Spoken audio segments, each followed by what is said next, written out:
I was sent over this memory foam cooling pillow to test and try out, so let's take an up close look at it. So here's what the inside of the pillow looks like. You can see the memory foam and the holes in the memory foam to allow some airflow. I felt that it was comfortable, but it is firm, so while it conforms, it does pop back into its normal shape once you move on it.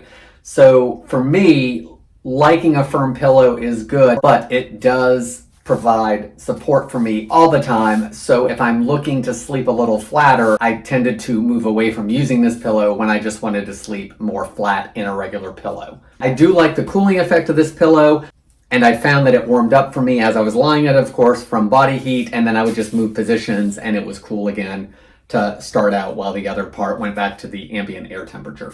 So the pillow comes with two pillowcases. It comes with this one, which is cooling. It's very soft and machine washable. I like that the pillowcase actually has the zipper on the side because it makes it easier for me to get it on and off the pillow. So once you have it in there, it just zips down the side, but I do really like that it is a side zipper and not an end zipper because I just felt that it was easier for me to get the pillow in there. The other pillow cover it comes with is this quilted white one. Again, the zipper is on the side, so you can zip it up. One thing I will say is this zipper is exposed. There's no place to tuck the zipper underneath the pillowcase. If you're looking for a cooling memory foam gel pillowcase that has multiple covers and it is very good about going back into its own shape, and you like a firmer pillow, I hope this helps you decide on if this is a good fit for you.